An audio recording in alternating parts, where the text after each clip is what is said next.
नमस्कार बच्चों, आप सभी का बहुत बहुत स्वागत है परीक्षा मंथन के ऑफिशियल यूट्यूब चैनल पे। और कैसे हैं आप लोग? तो लास्ट लेक्चर में हम लोगों ने अफ्रीका महाद्वीप के बारे में कुछ बेसिक डायमेंशन के बारे में जाना, और जैसा कि मैंने आपको बताया था कि अब हम लोग कुछ पर्टिकुलर टॉपिक, कुछ सेगमेंट्स को उठा के हम लोग समझेंगे, क्योंकि बहुत बड़ा, दूसरे नंबर का सबसे बड़ा महाद्वीप है ना। तो एक बार में इसको समझ पाना कहीं ना कहीं टाइम टेकिंग रहेगा, तो हम एक एक करके इन चीज़ों को समझेंगे। अफ्रीका कॉन्टिनेंट का ये सबसे निचला हिस्सा मैंने यहाँ पे ड्रॉ किया है, आप देख पाएंगे यहाँ पे साउथ अफ्रीका, उसके बाद नामीबिया, बोत्सवाना, जिम्बाब्वे और मोजाम्बिक। ठीक है। अफ्रीका महाद्वीप का सबसे विकसित देश कौन है? साउथ अफ्रीका, दक्षिण अफ्रीका। इसके बारे में हमें जानना है। इसी दक्षिण अफ्रीका के अंतर्गत, ये जो दक्षिण अफ्रीका देश है, इसी के अंतर्गत दो देश अवेलेबल है। एक का नाम है स्वाजीलैंड, और एक का नाम है, वो कुछ इस तरफ पड़ेगा, जिसका नाम है लुसोथो। आप लोगों ने नाम सुना है, एक मूवी देखी होगी आप लोगों ने, ऑल द बेस्ट, जिसमें संजय दत्त द्वारा बताया जाता है कि वो कहाँ ट्रैवल करने जा रहा है, लुसोथो। ये वही देश है दक्षिण अफ्रीका में। क्लियर है यहाँ तक? अब जरा एक चीज़ समझिए कि एक देश के अंतर्गत दो देश अवेलेबल हैं, और यहाँ पे जो लोकेशन है, ये चारों तरफ समुद्र से घिरा हुआ है, ये आप जान ही रहे हैं। यहीं पे आप लोग मैप में देख पाइएगा Cape of Good Hope, Cape of Good Hope देख पा रहे हैं मैप में अपने? Cape of Good Hope. और यहाँ पे आप एक लोकेशन देख पाएंगे, डरबन आप लोग मैप में देख पाएंगे, कुछ और हल्का सा ऊपर की तरफ है डरबन। अपने मैप में इसको मार्क कीजिएगा आप लोग, इन लोकेशंस को आप लोग मार्क कीजिएगा। और मैंने आपको बताया था कि अफ्रीका महाद्वीप का सबसे दक्षिणतम बिंदु केप अग्लुहास है। तो कहाँ पे है वो कहीं ना कहीं यहाँ पे है। आप देखिए मैप में और इसको मार्क कीजिए।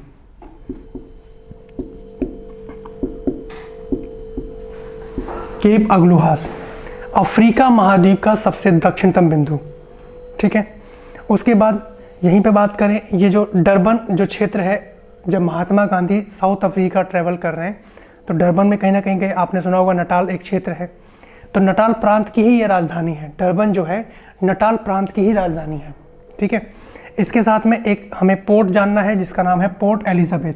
यहाँ पे देखिएगा आप लोग, पोर्ट एलिजाबेथ, यहाँ पे पोर्ट एलिजाबेथ है। उसके साथ में एक लोकेशन और मेंशन कीजिएगा, केप टाउन के, केप ऑफ गुड होप के साथ में केप टाउन आप देख पा रहे होंगे, केप टाउन देख रहे हैं, इसको मार्क करते चलिएगा। ये तो इसके कुछ बेसिक आप देख पा रहे होंगे जो लोकेशंस हैं, जो हमें पता होनी चाहिए, क्योंकि यहाँ से प्रश्न कई बार आए हैं। मैंने एक लास्ट लेक्चर में बताया था, मोजाम्बिक एकमात्र देश विश्व में जो कभी किसी का गुलाम नहीं बना। मोजाम्बिक एकमात्र देश। अब यहाँ पे जरा एक चीज़ समझिए, एक एक पॉइंट करके यहाँ पे मेंशन कीजिएगा कि डरबन दक्षिण अफ्रीका की, आप लिखिएगा, डरबन दक्षिण अफ्रीका की नटाल प्रांत की राजधानी है। कि डरबन जो है दक्षिण अफ्रीका की नटाल प्रांत की राजधानी है। पहला पॉइंट, नटाल प्रांत की राजधानी है। उसके बाद नेक्स्ट पॉइंट इसमें मेंशन कीजिएगा आप लोग कि जो हिंद महासागर के तट पर, नीचे हिंद महासागर है, जो हिंद महासागर के तट पर अवस्थित पूर्वी अफ्रीका का एक व्यस्त बंदरगाह भी है। पूर्वी अफ्रीका का यानी हिंद महासागर में स्थित, हिंद महासागर में अवस्थित पूर्वी अफ्रीका का एक व्यस्त बंदरगाह भी है। एक व्यस्त बंदरगाह भी है ना। आप लोगों को बच्चों एक बात और कहना चाहेंगे कि आप लोग इस क्लास को अपने फ्रेंड सर्कल में भी शेयर करें, उनको बताएं कि यूपी पीसीएस के संदर्भ में जो वैकेंसी, जो नोटिफिकेशन आया है, टारगेट बैच परीक्षा मंथन के ऑफिशियल यूट्यूब चैनल पर शुरू किया गया है, और जिसमें हम लोग बहुत डिटेल में पढ़ रहे हैं, आप देख ही रहे होंगे, ताकि कोई भी पॉइंट आपका छूटने ना पाए। ठीक है। सभी फैकल्टी जो आप लोगों को इस स्तर पर लेके चल रहे हैं, आप लोगों का यही सपोर्ट रहेगा कि आप लोग अपने फ्रेंड सर्कल में इसको शेयर करें। जो प्रश्न मैं पूछता हूँ बच्चे लोग उसका कमेंट करते हैं, बहुत अच्छा जा रहे हैं आप लोग, बहुत सही कर रहे हैं। जो मैंने कुछ न्यूमेरिकल क्वेश्चंस कराए थे उसके भी रिप्लाई दिए गए, करण साहू जी ने रिप्लाई दिया है, बहुत अच्छे बच्चे। बाकी जो और प्रश्न मैं पूछता हूँ उसके भी रिप्लाई अन्य बच्चों के द्वारा भी दिए गए हैं, वेरी गुड, है ना। अब यहाँ पे जरा एक चीज़ समझिएगा कि पूर्वी अफ्रीका का सबसे व्यस्त बंदरगाह है कौन? डरबन। नटाल प्रांत की राजधानी है, पहला पॉइंट यहाँ पे ध्यान रखेंगे। और कहाँ है? हिंद महासागर के तट पे है ये डरबन, ठीक है। इसके साथ में भूमध्य सागरीय जलवायु, आप लोगों को याद होगा, भूमध्य सागरीय जलवायु जहाँ होगी वहाँ रसदार फल होंगे, याद आ रहा है?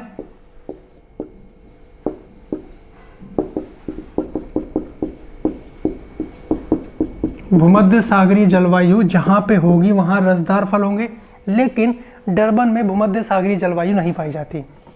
आप लिखिएगा एक पॉइंट बना के कि भूमध्य सागरीय जलवायु प्रदेश में अवस्थित नहीं होने के बावजूद भी फ्लोरिडा के समान रसदार फलों के उत्पादन की दृष्टि से ये एक महत्वपूर्ण क्षेत्र है। यानी जैसे आप लोगों ने पढ़ा था नॉर्थ अमेरिका कॉन्टिनेंट में एक क्षेत्र पड़ा था फ्लोरिडा, जहाँ पे ये जलवायु प्रदेश पाया जाता है, भूमध्य सागरीय जलवायु प्रदेश। लेकिन यहाँ पे ये नहीं है, लेकिन फ्लोरिडा की तरह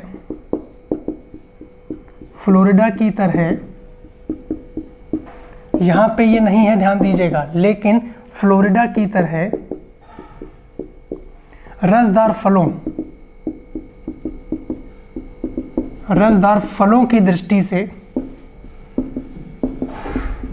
ये महत्वपूर्ण है। रसदार फलों की दृष्टि से ये महत्वपूर्ण है। कौन? डरबन। और जिसके चलते इसको आप लिखिएगा एक पॉइंट, इसीलिए इसे दक्षिण अफ्रीका का फ्लोरिडा भी कहा जाता है। इसीलिए इसे डरबन को दक्षिण अफ्रीका का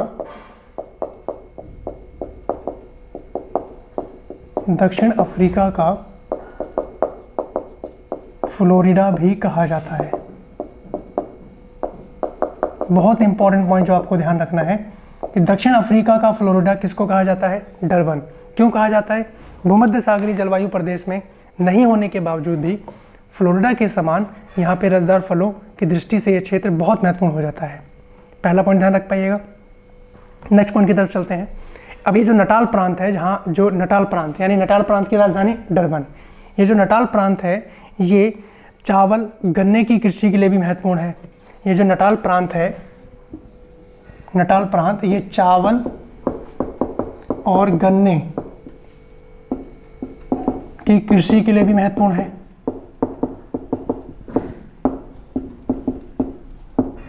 कृषि के लिए महत्वपूर्ण है, ठीक है। कौन? नटाल प्रांत। उसके बाद नेक्स्ट पॉइंट इसमें मेंशन कीजिएगा, इसलिए ही इसे डरबन चावल और चीनी के निर्यात के लिए, डरबन चावल और चीनी के निर्यात के लिए, चावल और चीनी, भाई गन्ने से चीनी बन रही है, चावल और चीनी के निर्यात के लिए अफ्रीका का एक महत्वपूर्ण बंदरगाह है। अफ्रीका का एक महत्वपूर्ण बंदरगाह है डरबन। डरबन के संदर्भ में इतने पॉइंट आपको ध्यान रखने हैं, ठीक है जी। हिंद महासागर में है, नटाल प्रांत की राजधानी है, पूर्वी अफ्रीका का सबसे व्यस्त बंदरगाह है। क्यों? क्योंकि चावल गन्ने की कृषि नटाल प्रांत में हो रही है और चावल और चीनी के निर्यात के लिए सबसे महत्वपूर्ण बंदरगाह ये माना जा रहा है। जलवायु प्रदेश भूमध्य सागरीय जलवायु प्रदेश में नहीं होने के बावजूद भी रसदार फलों के लिए भी जाना जा रहा है और दक्षिण अफ्रीका का इसको फ्लोरिडा भी कहा जा रहा है। क्लियर यहाँ तक के पॉइंट? अगर डरबन से संबंधित कोई प्रश्न आया तो आप लोग लगा पाइएगा। नेक्स्ट पॉइंट की तरफ हम लोग बात करें कि दक्षिण अफ्रीका में जो केप अगलू हास है, डरबन जान पाए। अभी जो केप अगलू हास है इसके बारे में ज़रा कुछ पॉइंट के ऊपर बात करें, यहाँ से प्रश्न आए हैं और आगे भी आ सकते हैं। जो पूछे गए हैं वो तो कवर ही होंगे, जो नहीं पूछे गए हैं वो भी कवर हो जाएंगे। तो लिखिएगा इसके अंतर्गत एक पॉइंट कि दक्षिण अफ्रीका में केप अगलू हास अफ्रीका का दक्षिणतम बिंदु है। ये हम लोग पहले भी नोट कर चुके हैं, अफ्रीका का दक्षिणतम बिंदु है, ठीक है। अच्छा, जो हमने ओशिनिया कॉन्टिनेंट शुरू किया, परेशान नहीं होइएगा, उसका लेक्चर भी आप लोगों को मिल जाएगा। तो जितना वो हो चुका है उतना आप कंप्लीट रखिएगा। एक बच्चे का मैंने कमेंट देखा जिसमें मेंशन था कि मर्रे और डार्लिंग नदियों के बारे में नहीं बताया गया। अभी बहुत सारे पॉइंट पेंडिंग है, अब परेशान नहीं होइए, धीरे धीरे सारी चीज़ें आ जाएंगी, है कि नहीं है। मैं प्रयास कर रहा हूँ कि समानांतर कुछ टॉपिक को लेकर हम चल पाएँ ताकि मैक्सिमम चीज़ों पे आप लोगों की पकड़ हो पाए। तो जो जो चीज़ें आपके लेक्चर के माध्यम से कवर हो रही है उनको पक्का करते चलिए, ठीक है। अच्छा, अब यहाँ पे मेंशन किया आपने कि अफ्रीका का दक्षिणतम बिंदु है केप अग्लुहास, फिर लिखिएगा वहीं अटलांटिक और हिंद महासागर की सीमा पर, वहीं अटलांटिक और हिंद महासागर की सीमा पर अवस्थित Cape of Good Hope, Cape of Good Hope, वहीं अटलांटिक और हिंद महासागर की सीमा पर अवस्थित केप ऑफ गुड होप के समीप केप टाउन अवस्थित है, केप टाउन अवस्थित है, जो पोर्ट ऑफ कोल का उदाहरण है। क्या है? Port of coal, port of coal यानी ईंधन का बंदरगाह। क्या है इसका मतलब? ईंधन का बंदरगाह, पोर्ट ऑफ कोल। क्लियर है यहाँ तक? अब जरा यहाँ पे एक चीज़ समझिए कि जब स्वेज नहर बन जा रही है, स्वेज नहर बनने से पहले समुद्र की दूरी, मैंने आपको लास्ट लेक्चर में बताया था कि यहाँ से पूरा घूम के जाया जाता था Cape of Good Hope, Cape Town, यानी यहाँ पे पोर्ट ऑफ कोल है जहाँ पे ईंधन भरवाया जाता था, फिर फाइनली मूव होते थे। लेकिन जब स्वेज नहर बन गई तो ये रास्ता 7000 किलोमीटर कम हो गया। लास्ट लेक्चर में हम लोगों ने जाना था, है ना। और यहाँ पे आप लिखिएगा कि स्वेज नहर बनने से पहले, स्वेज नहर बनने से पहले तक लंबी समुद्री दूरी तय करने वाले जलयान, लंबी समुद्री दूरी तय करने वाले जलयान विश्राम के लिए, हॉल्ट स्टेशन बोलते हैं, विश्राम के लिए केप टाउन पर रुकते थे और इसलिए इस बंदरगाह का विकास हुआ और भूमध्य सागरीय जलवायु प्रदेश में अवस्थित होने के कारण, ये भूमध्य सागरीय जलवायु में है, ये केप ऑफ गुड होप ये भूमध्य सागरीय जलवायु में है। केप ऑफ गुड होप भूमध्य सागरीय जलवायु में होने के कारण यह रसदार फलों के उत्पादन के साथ साथ खाद्य प्रसंस्करण, जहाँ पे जलवायु प्रदेश मिलेगा, भूमध्य सागरीय जलवायु प्रदेश, रसदार फल तो मिलेंगे, इतना तो ध्यान रखिएगा। लेकिन ये एकमात्र क्षेत्र डरबन जहाँ ये सागरीय जलवायु नहीं है, लेकिन फिर भी रसदार फलों के लिए जाना जा रहा है, इसीलिए इसको दक्षिण अफ्रीका का फ्लोरिडा भी बोल रहे हैं। लेकिन जो केप ऑफ गुड होप है, यहाँ पे भूमध्य सागरीय जलवायु प्रदेश ये है, तो रसदार फलों की दृष्टि के साथ साथ ये खाद्य प्रसंस्करण उद्योग का भी एक महत्वपूर्ण केंद्र है और यह केप ऑफ गुड होप की राजधानी भी है। जो केप टाउन है, Cape Town Cape of Good Hope की राजधानी भी है। उम्मीद कर रहा हूँ सारी पॉइंट समझ में आ रहे होंगे, साथ साथ क्रिस्टल क्लियर आप लोग इसको नोट करते चलिएगा, ठीक है। अब जरा एक चीज़ समझिए, जो साउथ अफ्रीका जिसके बारे में हम लोग बात कर रहे हैं, अगर आपसे कभी पूछ लिया जाए, देखिए साउथ अफ्रीका में 3 राजधानियाँ हैं। जैसे अभी हाल ही में आंध्र प्रदेश की 3 राजधानियाँ चयनित की गई, है ना, प्रशासनिक, विधायी, उसके बाद आपने देखा न्यायिक राजधानी, ये सारी राजधानियां यहाँ पे सामने आई। उसी तरीके से दक्षिण अफ्रीका की भी 3 राजधानियां हैं। इसका स्क्रीनशॉट लीजिए, फिर हम लोग आगे बात करें।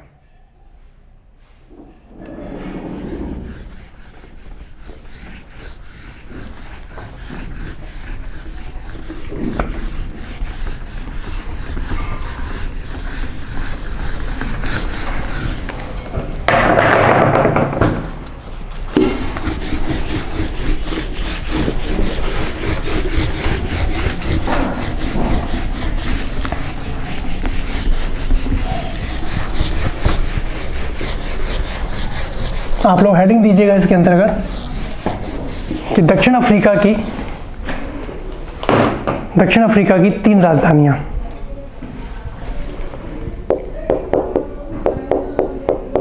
दक्षिण अफ्रीका की 3 राजधानियां, है ना।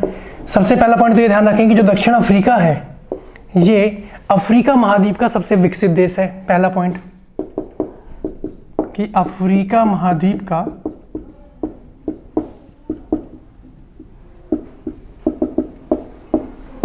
सबसे विकसित देश,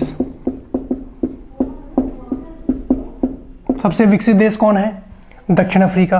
अब जरा यहाँ पे एक चीज समझिए, जो इसकी प्रशासनिक राजधानी है उसको मार्क करते चलिएगा। पहला पॉइंट लिखिएगा पहला पॉइंट लिखिएगा संसदीय राजधानी यानी लेजिस्लेटिव कैपिटल।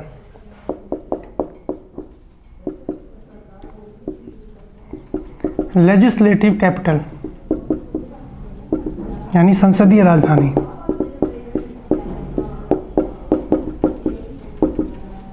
लेजिस्लेटिव कैपिटल यानी संसदीय राजधानी इसकी है केप टाउन।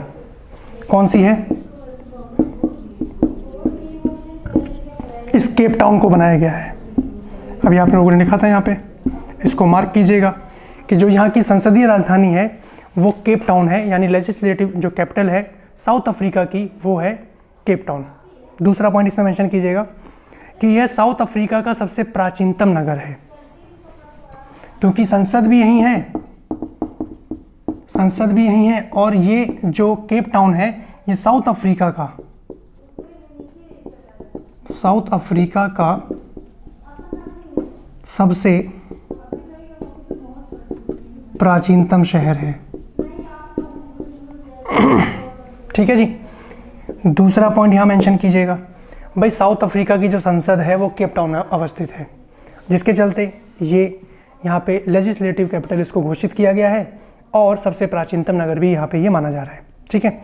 दूसरा पॉइंट एडमिनिस्ट्रेटिव कैपिटल यानी प्रशासनिक राजधानी।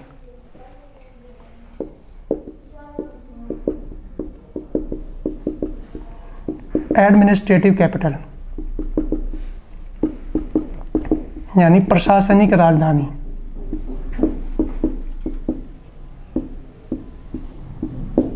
प्रशासनिक राजधानी कौन सी है? प्रिटोरिका। तुरंत वीडियो पॉज करके अपने मैप में सर्च कीजिए प्रिटोरिका आखिरकार है कहाँ पे, तो आप लोग देख पाएंगे ये प्रिटोरिका कहीं ना कहीं यहाँ पे अवस्थित है। देख पा रहे हैं प्रिटोरिका। नेक्स्ट लिखिएगा जुडिशियल कैपिटल यानी न्यायिक राजधानी। Judicial capital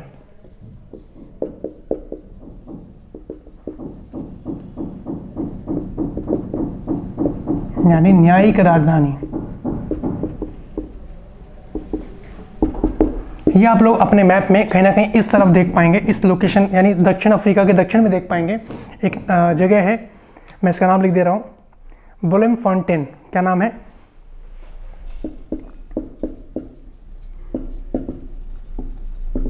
ब्लूमफॉन्टेन। अब देखिए ये इसकी न्यायिक राजधानी है। यहाँ से प्रश्न आए हैं, ध्यान रखिएगा कि दक्षिण अफ्रीका की कितनी राजधानियाँ? 3 राजधानियाँ, चाहे संसदीय राजधानी की बात की जाए, न्यायिक राजधानी की बात की जाए, प्रशासनिक राजधानी की बात की जाए। ऐसे ही अगर भारत के संदर्भ में कोई बात आपसे कर रहा है कि भाई आप तैयारी तो कर रहे हैं, भारत की राजधानी जानते हैं, तो आपका पहला प्रश्न होना चाहिए कौन सी राजधानी जानना चाहते हैं आप, क्योंकि भारत की जो कैपिटल है वो तो दिल्ली हो गई। लेकिन अगर यहीं पर हम बात करें कि भारत की आर्थिक कैपिटल कौन सी है, तो वो है मुंबई। नई आर्थिक कैपिटल कमेंट करके बताइएगा। भारत की न्यू इकोनॉमिक कैपिटल कौन सी है, कमेंट करके बताइएगा। ठीक है। और मैं नेक्स्ट क्लास में उस बच्चे का नाम भी यहाँ पे अनाउंस करूँगा कि जिस बच्चे ने सही आंसर दिया है। ठीक है। अच्छा, अब यहीं पे आप लोग एक क्षेत्र और देख पाएंगे, किम्बरले। मेंशन कीजिएगा किम्बरले। किम्बरले आप लोग अपने मैप में देखिए, कुछ इस लोकेशन पे आप देख पाएंगे किम्बरले। मिल गया किम्बरले। इसके बारे में एक पॉइंट लिखिएगा कि किम्बरले हीरा भंडार और खनन की दृष्टि से महत्वपूर्ण क्षेत्र है। किम्बरले की खान है यहाँ पे, तो ये किसके लिए फेमस है? हीरा भंडार और खनन की दृष्टि से ये एक महत्वपूर्ण क्षेत्र हो जाता है किम्बरले। किम्बरले की खान कहाँ है? पीसीएस परीक्षा में पूछा जा चुका है। ठीक है। तो कहाँ है किम्बरले की खान? साउथ अफ्रीका में। किसके लिए फेमस है? हीरा भंडार और खनन की दृष्टि से बहुत महत्वपूर्ण क्षेत्र ये माना जाता है। ठीक है। यहीं पे आप लोग एक क्षेत्र और देख पाएंगे, विट वाटर। आप देखिए अपने मैप में कि विट वाटर रोड, ये सोना के भंडार की दृष्टि से। नेक्स्ट पॉइंट लिखिएगा कि दक्षिण अफ्रीका में विट वाटर्स रोड क्या है? विट वाटर्स रोड। विट वाटर्स रोड सोना के भंडार की दृष्टि से विश्व का एक महत्वपूर्ण क्षेत्र है, और जब विश्व के नंबर पे आ जाता है तो परीक्षा में देखने को मिलता है। ठीक है। यहाँ सोना की उपलब्धता होने के कारण ही जोहानसबर्ग में बर्ग शहर का विकास हुआ है। आप जोहानिसबर्ग देख पाइएगा, प्रिटोरिका के ठीक नीचे है जोहानिसबर्ग। थोड़ा मैं रेज कर रहा हूँ, स्क्रीनशॉट ले लीजिए इसका। 3 कैपिटल ध्यान रखिएगा, भूलना नहीं है, और कमेंट करके बताना है कि भारत की इकोनॉमिक कैपिटल क्या है।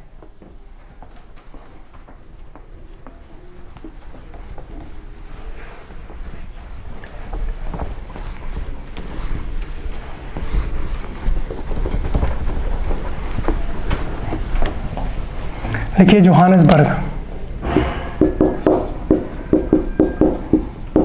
जोहानिसबर्ग का विकास हुआ है, ठीक है जी।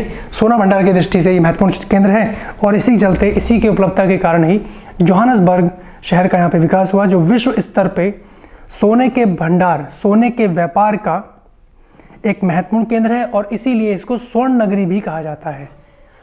साउथ अफ्रीका में कौन सा क्षेत्र स्वर्ण नगरी के नाम से जाना जा रहा है? स्वर्ण नगरी भी कहा जाता है, ठीक है जी। किसको? जोहानिसबर्ग को।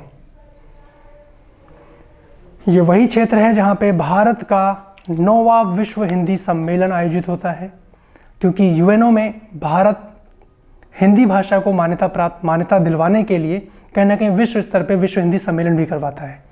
जोहानिसबर्ग में चाहे तो नोट डाल के एक पॉइंट अलग से नोट कर सकते हैं कि विश्व हिंदी सम्मेलन का 9वें विश्व हिंदी सम्मेलन का आयोजन जोहानिसबर्ग में हुआ। इसको नोट कर सकते हैं, अलग से देखने को बन सकता है परीक्षा में। अगला देखिए, जो प्रिटोरिका, जो दक्षिण अफ्रीका की प्रशासनिक राजधानी, जो भी आप लोगों ने पढ़ा, इसमें लिखिएगा एक पॉइंट कि प्रिटोरिका दक्षिण अफ्रीका की प्रशासनिक राजधानी है, जो विश्व में डायमंड ज्वेलरी के व्यापार के लिए महत्वपूर्ण है। प्रिटोरिका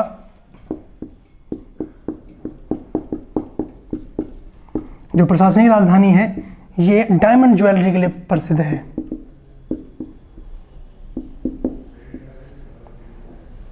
डायमंड ज्वेलरी के लिए बहुत फेमस है ये प्रिटोरिका, ठीक है।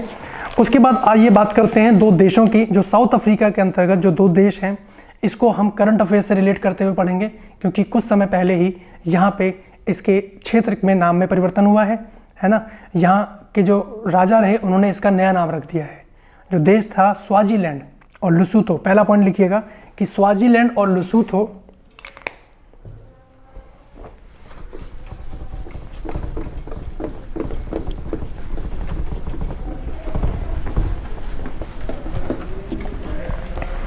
लिखिएगा, स्वाजीलैंड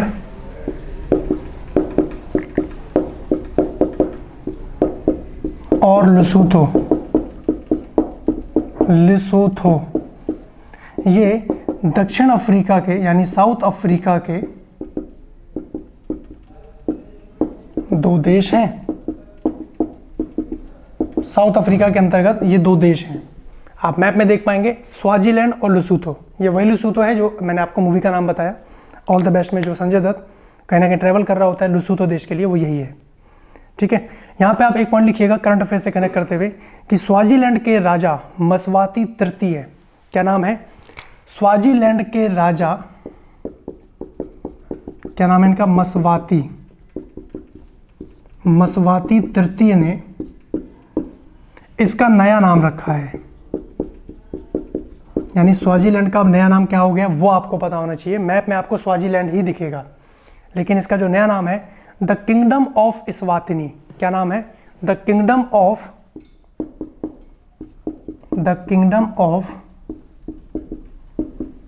इस्वातिनी, ठीक है जी। ये करंट अफेयर का क्वेश्चन आप लोगों का यहाँ कनेक्ट हो गया है।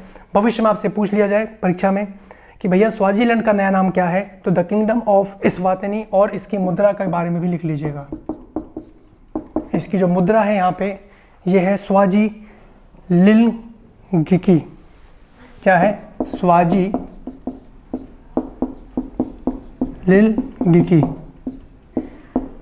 ये यहाँ की मुद्रा का नाम है, ध्यान दीजिएगा। जैसे भारत में रुपया, अमेरिका में डॉलर, स्वाजीलैंड में क्या चलता है? स्वाजी लिलगिकी, ठीक है।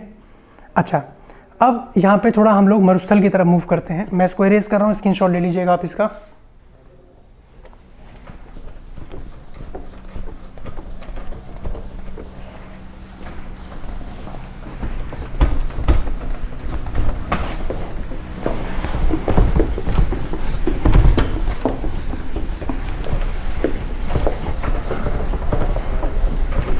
देखिए, आप यहाँ पे ये जान पाए कि ये जो साउथ अफ्रीका है,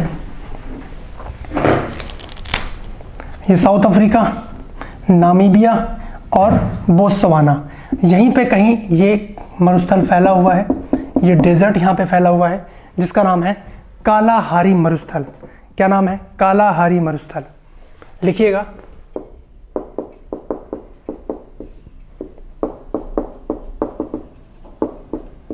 कालाहारी मरुस्थल कहाँ फैला हुआ है? आप कैसे याद रख पाएंगे? SBN। कैसे याद रख पाएंगे? SBN, यानी साउथ अफ्रीका, बोत्सवाना, उसके बाद नामीबिया। नामीबिया, यहाँ पे ये कालाहारी मरुस्थल फैला हुआ है। पीसीएस में क्या प्रश्न पूछा गया कि किस क्षेत्र में अधिकता कालाहारी मरुस्थल की देखने को मिल रही है? तो बोत्सवाना में। आप देखिए मैप में 82% एरिया, इस डेजर्ट का 82% एरिया बोत्सवाना में है।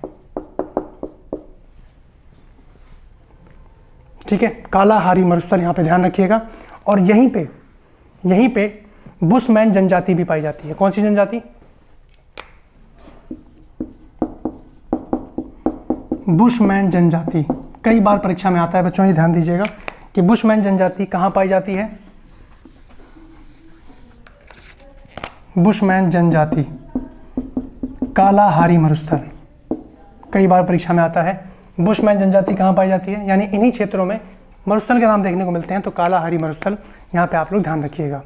यहीं पे अगर हम लोग बात करें ऑरेंज नदी की, देखिए आप बॉर्डर देखिएगा अपने मैप में, देख पाएंगे आप लोग कि जो ऑरेंज नदी है वो दक्षिण अफ्रीका और नामीबिया के मध्य सीमा बना रही है। कहाँ सीमा बना रही है? दक्षिण अफ्रीका और नामीबिया। आप देखिए यहाँ पे अपने मैप में देखिए, ये मैं इसको डार्क कर दे रहा हूँ। अगला लिखिएगा ऑरेंज नदी, स्क्रीनशॉट लेते रहिएगा और साथ साथ नोट कर रहे हैं तो बहुत अच्छा है।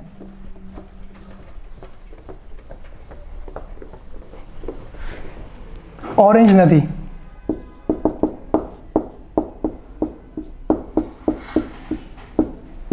ऑरेंज नदी, इसमें लिखिएगा आप एक पॉइंट बना के कि ऑरेंज नदी दक्षिण अफ्रीका और नामीबिया की सीमा से होते हुए दक्षिण अटलांटिक महासागर में गिरती है। यानी यहाँ से सीमा बना रही है और फाइनली यहाँ पे आके अपना जल गिरा देती है। कहाँ पे? दक्षिण अटलांटिक महासागर में गिरती है। और वॉल, क्या नाम है? वॉल। और वॉल इसकी एक महत्वपूर्ण सहायक नदी है। यानी वॉल जो है ऑरेंज नदी की एक महत्वपूर्ण सहायक नदी है। कैसी नदी है? महत्वपूर्ण सहायक नदी है ऑरेंज नदी की। कौन? वॉल नदी। ठीक है, उसके बाद यहां पे एक मेंशन कीजिएगा कि दक्षिण अफ्रीका में इस नदी पर अंगूरे बीज जलप्रपात पाया जाता है। बहुत इंपॉर्टेंट पॉइंट, अंगूरे बीज आप अपने मैप में देख पाइएगा, अंगूरे बीज नाम से मेंशन है। कुछ इस लोकेशन पे आप लोग देख पाएंगे अंगूरे बीज।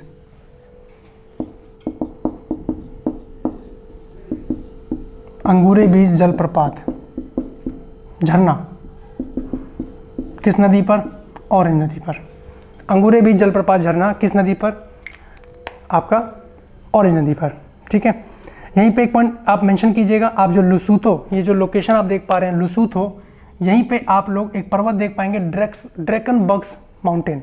देखिए आपके मेंशन होगा यहाँ पे ड्रैकनबर्ग्स माउंटेन मेंशन है, मैं नाम लिख दे रहा हूँ,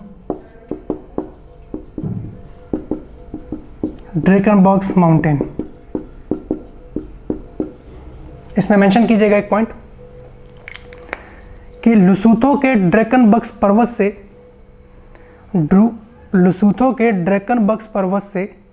निकलते हुए पश्चिम की ओर, यहाँ से निकल रही है पश्चिम की ओर बहती है और ये साउथ अफ्रीका की सबसे लंबी नदी है। ये साउथ अफ्रीका की सबसे लंबी नदी है। कौन सी नदी? ऑरेंज नदी। ठीक है जी, यानी ये कहीं ना कहीं यहाँ से बहते हुए जाती है और फाइनली नामीबिया और साउथ अफ्रीका के मध्य सीमा भी बना रही है और यहाँ पे आके गिर जाती है। कहाँ से निकल रही है? ड्रैकनबर्ग्स पर्वत से। लुसूथो में पड़ रहा है ड्रैकनबर्ग्स पर्वत और यहीं से निकल रही है। क्लियर यहाँ तक? नेक्स्ट पॉइंट की तरफ मूव करते हैं हम लोग। और नेक्स्ट पॉइंट ज़रा ये समझिएगा कि यहाँ पे नामीबिया जो है, नामीब मरुस्थल, नामीबिया में कौन सा मरुस्थल है? नामीब मरुस्थल।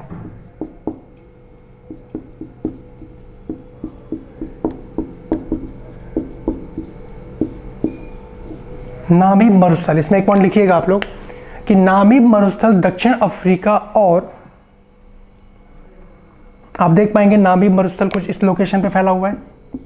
देखिए अपने मैप में कि नामीब मरुस्थल दक्षिण अफ्रीका और नामीबिया का उष्णकटिबंधीय मरुस्थल है।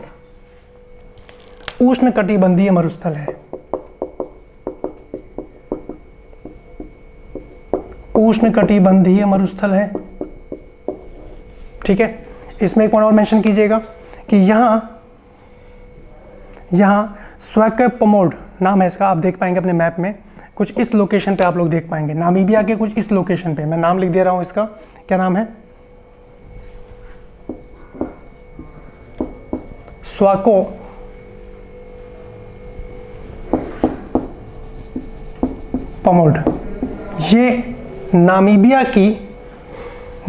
की शीतकालीन राजधानी है, शीतकालीन राजधानी। ठीक है, नामीबिया की शीतकालीन राजधानी कौन सी है? स्वैकोपोमोड। इस लोकेशन पे आप लोग इसको देख पा रहे होंगे, इसको जरूर मार्क कीजिएगा, हाईलाइट कर दीजिएगा हाईलाइटर से। उसके बाद क्विन नदी, क्विन नदी के ऊपर बात करें तो ये अंगोला और नामीबिया की सीमा पे स्थित है, यानी इसी के ऊपर, नामीबिया के ऊपर देख पाइएगा अंगोला, इसकी सीमा पे स्थित आप एक नदी देख पाएंगे जिसका नाम है क्यू नदी। मिल गया आपको? क्यू नदी देखिए, उसको हाईलाइट कीजिए तुरंत।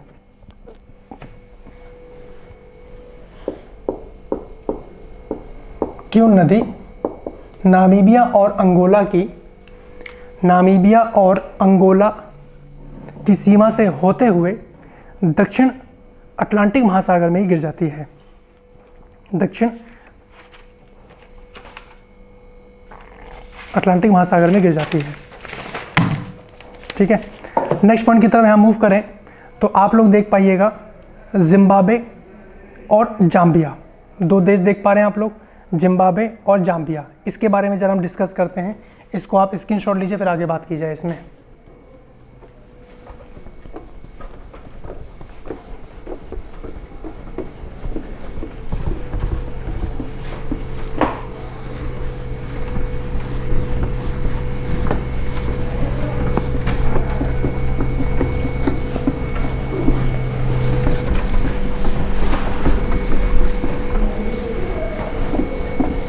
परमानेंट तो नहीं है,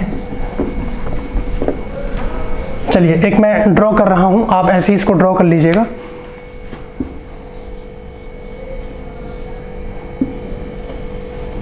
कुछ इस तरीके से आप देख पाएंगे, यानी कुछ इस तरीके से मिला हुआ है ये।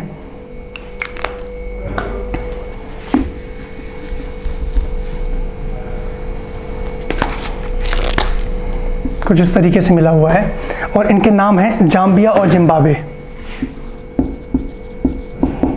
जाम्बिया और जिम्बाब्वे, है ना। इसके बारे में ज़रा समझिए कि जाम्बिया और जिम्बाब्वे का जो पहले नाम हुआ करता था वो था रोडेशिया।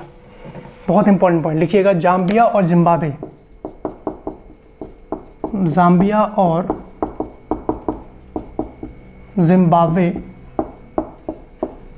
का पहले नाम क्या था भाई? रोडेशिया। क्या नाम था पहले इनका? पहले इनका नाम था रोडेशिया। जाम्बिया और जिम्बाब्वे को पहले रोडेशिया के नाम से जाना जाता था। उसके बाद ये रोडेशिया दो पार्ट में डिस्ट्रीब्यूट हो जा रहा है, एक है नॉर्थ रोडेशिया और एक है साउथ रोडेशिया, यानी उत्तरी रोडेशिया और एक है दक्षिणी रोडेशिया।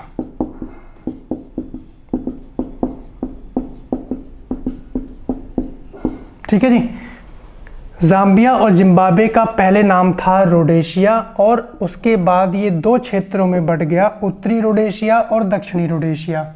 आप खुद अपना दिमाग लगाइए और सोचिए कि कौन सा हिस्सा उत्तरी रोडेशिया में गया होगा। तो जाहिर सी बात है जाम्बिया। तो उत्तरी रोडेशिया के नाम से किसको जाना जाता है? कई बार पीसीएस में पूछा गया है, जाम्बिया। उत्तरी रोडेशिया के नाम से किसको जाना जाता है? जाम्बिया को। और दक्षिणी रोडेशिया के नाम से किसको जाना जाता है? जिम्बाब्वे को। जिम्बाब्वे। क्लियर है यहाँ तक के पॉइंट? उसके बाद अगर हम लोग बात करें कि जाम्बिया जिसकी राजधानी लुसाका, ये आपको ध्यान रखनी है, जाम्बिया की राजधानी है लुसाका और जिम्बाब्वे की राजधानी है हरारे। जाम्बिया की राजधानी है हरारे, ये इनकी राजधानी आप ध्यान रखिएगा, है ना। ये लास्ट टू लास्ट टाइम यहाँ पे चर्चा में थी क्योंकि यहाँ के राष्ट्रपति निर्वाचित हुए थे, परीक्षा में पूछ लिया गया। तो ये काम आप खुद कर लीजिएगा कि जो यहाँ के राष्ट्रपति हैं उनको अगर रिसेंटली चेंज हुए हैं तो उनको आप वहाँ पे अपडेट कर देंगे, ठीक है। अब जरा एक चीज़ समझिए कि जाम्बिया और जिम्बाब्वे या जिम्बाब्वे और जाम्बिया की सीमा पे अवस्थित कौन सी झील है? एक झील है करीबा झील, करीबा लेक। आप देख पाएंगे अपने मैप में, यहाँ पे एक झील है जिसका नाम है करीबा झील। ऐसी डायग्राम को देखते हुए मेंशन कीजिएगा कि जाम्बिया और जिम्बाब्वे की सीमा पर करीबा झील अवस्थित है और यहीं से करीबा नदी, यहीं से करीबा नदी पर निर्मित करीबा बांध, एक जलाशय भी है।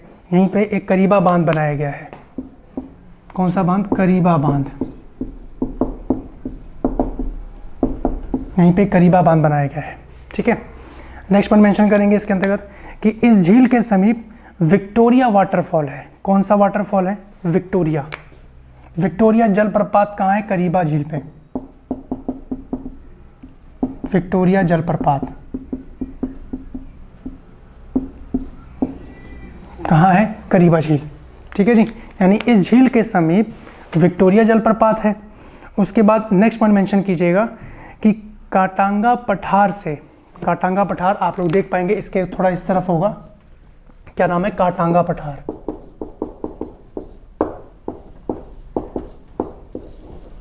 काटांगा पठार, इसमें मेंशन कीजिएगा आप लोग कि काटांगा पठार से निकलने वाली जोम्बेजी नदी, कौन सी नदी है? जोम्बेजी नदी। काटांगा पठार से निकलने वाली जोम्बेजी नदी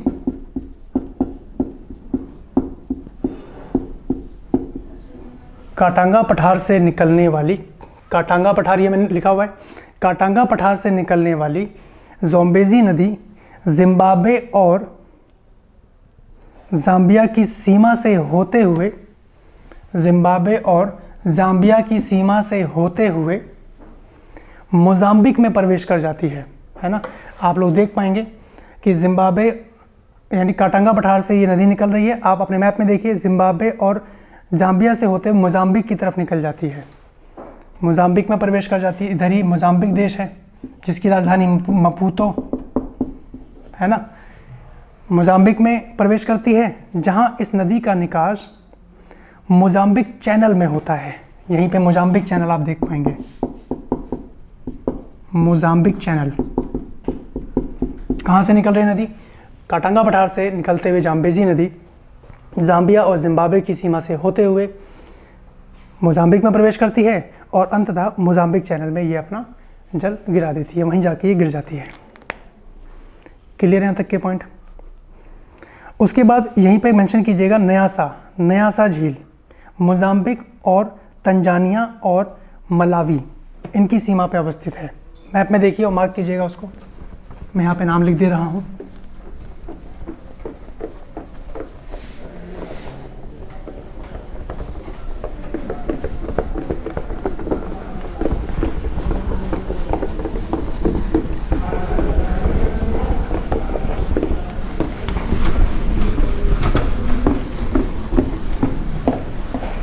आप लिखिएगा कि न्यासा यानी जिसको मलावी झील भी बोलते हैं,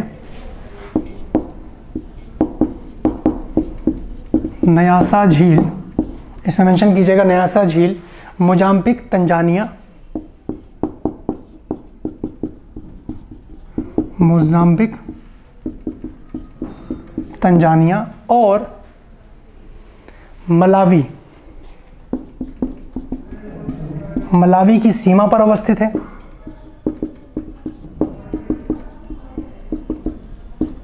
सीमा पर अवस्थित है,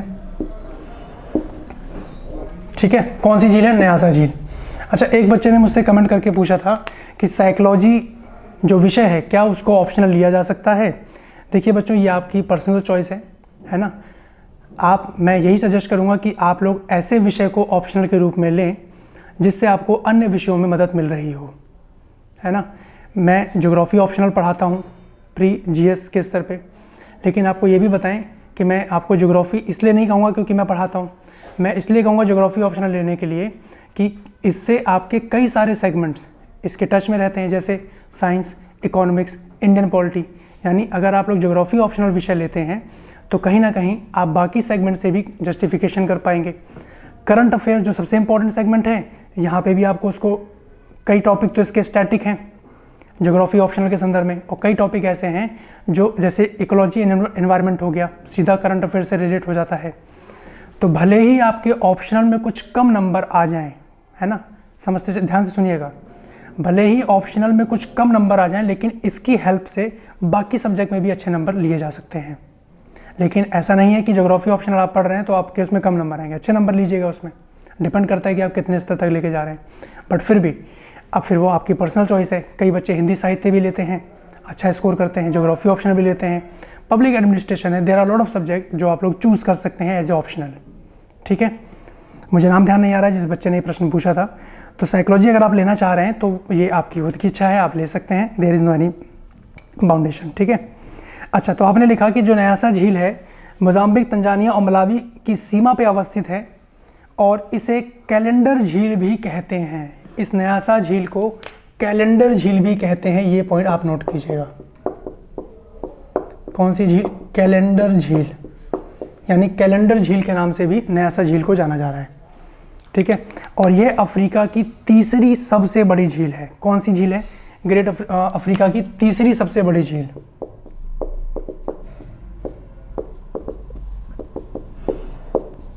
तीसरी सबसे बड़ी झील साउथ अफ्रीका की कौन सी है? कैलेंडर झील, जिसको न्यासा झील के नाम से जाना जाता है। और कहाँ अवस्थित है? मोजाम्बिक, तंजानिया और मलावी की सीमा पे ही अवस्थित है। याद रख पाएंगे? इसको ध्यान रखिएगा आप लोग। नेक्स्ट में मेंशन कीजिएगा कि ग्रेट अफ्रीकन रिफ्ट वैली का दक्षिण में विस्तार इस झील तक है। आप देख पाएंगे अपने फिजिकल मैप में मेंशन कीजिएगा, उसको हाईलाइट कर लीजिएगा कि ग्रेट अफ्रीकन रिफ्ट वैली का दक्षिण में विस्तार इस झील तक है। कौन सी वैली है? Great African rift valley.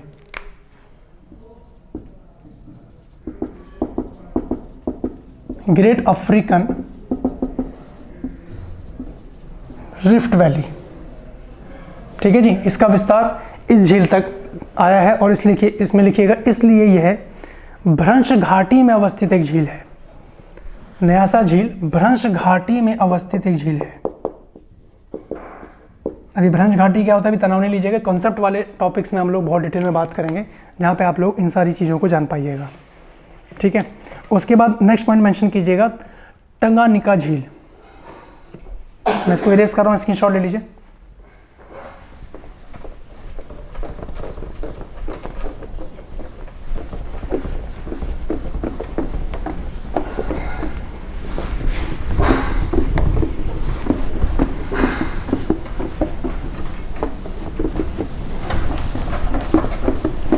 Tanganyika झील,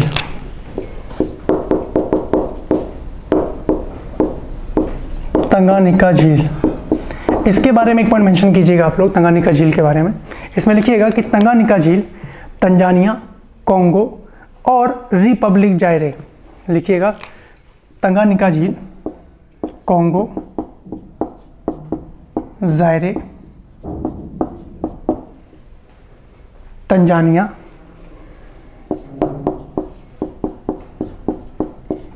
कोंगो, जायरे और ज़ाम्बिया और बुरुंडी। ज़ाम्बिया और बुरुंडी,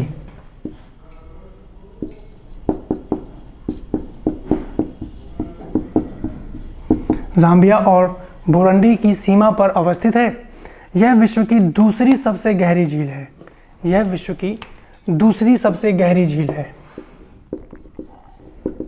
दूसरी सबसे गहरी झील है, विश्व की दूसरी सबसे गहरी झील है, जो अफ्रीका की दूसरी सबसे बड़ी झील है। जो अफ्रीका की दूसरी सबसे बड़ी झील है, अफ्रीका की दूसरे नंबर पे और विश्व में सबसे गहरी झील दूसरे नंबर पे।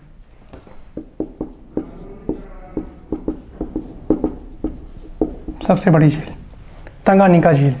ठीक है, इसके संदर्भ में एक पॉइंट और मेंशन कीजिएगा कि यह ग्रेट अफ्रीकन रिफ्ट वैली, यह ग्रेट अफ्रीकन रिफ्ट वैली की गहराई सबसे अधिक है और इस झील का तटीय क्षेत्र सिसल हेम्प, यानी जो जूट की तरह जो रेशा होता है, सिसल हेम्प, मैं लिख दे रहा हूं,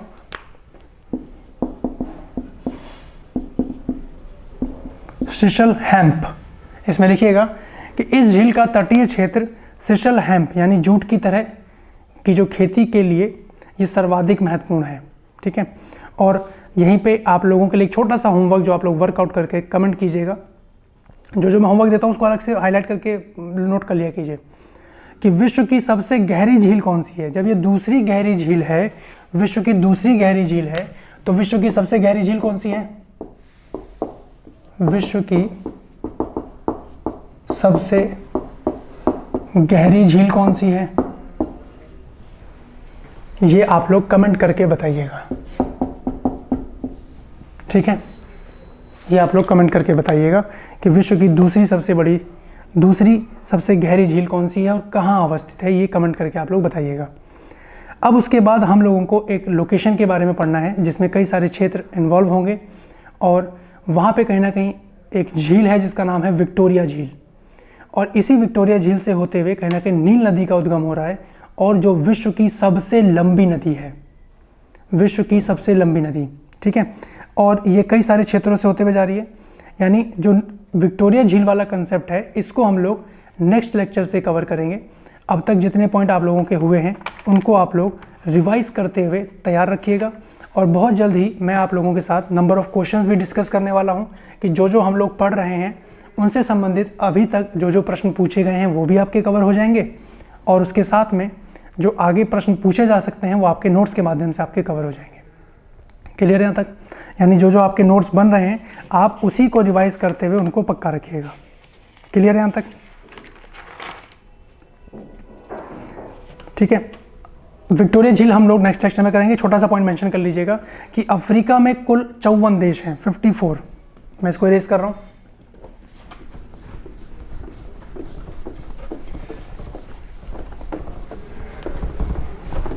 कि अफ्रीका में कुल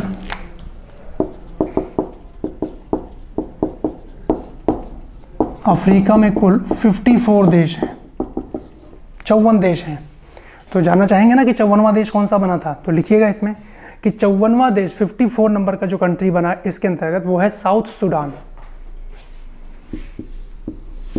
54th जो देश बना है वो है साउथ सूडान।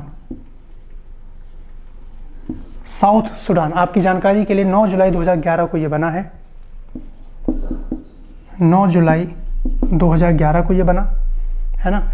और यूएनओ का 193वां सदस्य देश भी ये बना, यूएनओ का 193वें नंबर का, कौन? South Sudan. यूएनओ का 193वां सदस्य देश ये बना है यूएनओ का। ठीक है, और इसकी राजधानी जुबा, साउथ सूडान की राजधानी क्या है? इसकी राजधानी है जुबा, ध्यान रखिएगा, साउथ सूडान की राजधानी जुबा। ठीक है, और यहीं पर अगर हम लोग बात करेंगे इन 54 देशों में सबसे बड़ा जो देश है अफ्रीका महाद्वीप में वो है अल्जीरिया। क्या है? अल्जीरिया। यानी आप लिखिएगा कि क्षेत्रफल में अफ्रीका महाद्वीप का सबसे बड़ा देश अल्जीरिया, जिसकी राजधानी अल्जायर्स है, अल्जायर्स। ठीक है, सबसे बड़ा देश अल्जीरिया और सबसे छोटा सेशल्स। आप देख पाएंगे कहीं ना कहीं एक तटीय देश है, एक आइलैंड है, आप देख पाइएगा अपने मैप में, सेशल्स। लिखेंगे कि दक्षिण अफ्रीका महाद्वीप का सबसे छोटा देश सेशल्स है, जिसकी राजधानी विक्टोरिया, सेशल्स जिसकी राजधानी है विक्टोरिया। क्लियर है यहाँ तक? सेशल्स की राजधानी विक्टोरिया। यहाँ पे ये पॉइंट आप ध्यान रखिएगा। ठीक है, आज के सेशन में इतना ही रखते हैं बच्चों, और नेक्स्ट सेशन में हम लोग बात करेंगे कि विक्टोरिया झील बहुत इंपॉर्टेंट कंसेप्ट रहेगा, समझने का प्रयास कीजिएगा उसको। और अब तक जितने लेक्चर आप लोग नोट कर रहे हैं उन्हीं को रिवाइज करते हुए आप लोग क्रमबद्ध आगे बढ़ेंगे, ठीक है। नेक्स्ट लेक्चर में आप लोगों से मुलाकात होगी जिसमें विक्टोरिया झील को हम लोग समझेंगे और प्रयास करेंगे जो समानांतर जो टॉपिक हमारा चल रहा है, जैसे सौरमंडल हो गया, सौरमंडल में पृथ्वी हमने जाना, अक्षांश देशांतर रेखाएं हमने जानी, अब पृथ्वी की गतियों के बारे में भी हमें जानना होगा। तो अगले लेक्चर में हम लोग इन सब सेगमेंट्स को शुरू करेंगे। मिलते हैं फिर नेक्स्ट लेक्चर में। बाय बाय, धन्यवाद।